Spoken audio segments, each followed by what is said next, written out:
Hey guys, Jamie Holden here. I'm so happy to be with you for another Putting On Manhood moment. Now last week, Major League Baseball announced their new list of inductees into the Baseball Hall of Fame. And on this list was one of the best left-handed pitchers to ever play baseball, Randy Johnson. Now one of my favorite stories about Randy Johnson was at a Major League Baseball All-Star game many years ago. And it was against one of my favorite baseball players, John Kruk. Now John Kruk was a big left-handed hitter. He was big, he was, no nice way to say it, overweight, out of shape, but he was a really good baseball player and he's a great hitter.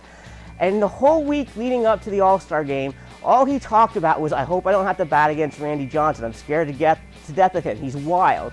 And even though Randy Johnson was one of the most controlled pitchers of his time, Kruk had this stereotype in his head that Randy Johnson was just a wild pitcher and he had no control. And so inevitably, it came up in the game where he went up to bat, it was his turn to bat, and the coach for their team put in Randy Johnson to pitch against Kruk. Now Randy Johnson knew all about the media week that Kruk had been saying how he didn't want to face him, how he was wild. So what he did is the very first pitch he threw to John Kruk, he threw it not even at his head, he threw it like 2 feet behind him, which is a total wild pitch, totally did it on purpose, totally played into the stereotypes. So you have this huge left-handed pitcher throwing a ball way out of control at a left-handed batter. And needless to say, he took advantage of the stereotype, and for the next 3 pitches, every one was a fastball right down the middle, and every one Kruk like totally bailed out and wouldn't get anywhere near the plate. It was a 4-pitch strikeout. And why did I tell you this story? Well, it's a good story, but also because it shows how we can let stereotypes define us. How we can take something that's not really true and doesn't really apply and believe it and allow it to affect our lives. Kruk believed Johnson was this wild, out-of-control pitcher, and then Johnson used this as a weapon against him.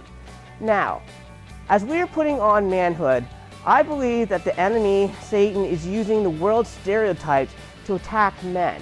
He's using stereotypes of what the world thinks a real man is, how a real man should act, and he's getting us to believe these stereotypes to get us not to become all that we become in God.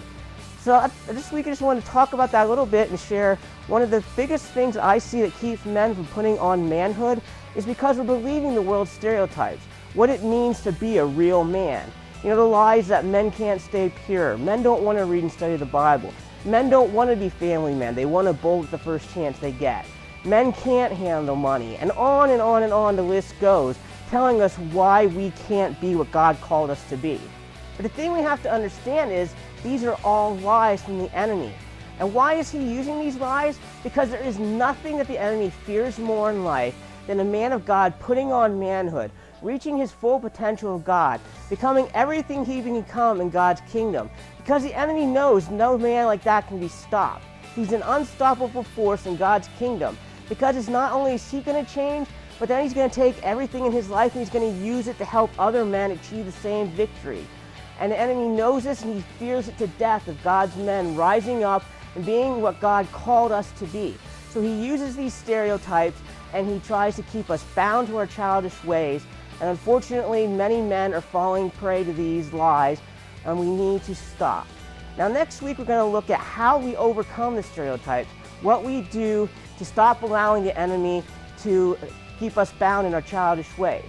Now if you want to get ahead a little bit in this study, get a copy of Putting On Manhood, the book. It's available at Mantour You can also get it at Amazon or Barnes & Noble. But until next week, just keep thinking about how stereotypes may be affecting your life. And next week, we're going to continue putting on manhood, and together, we're going to change the world.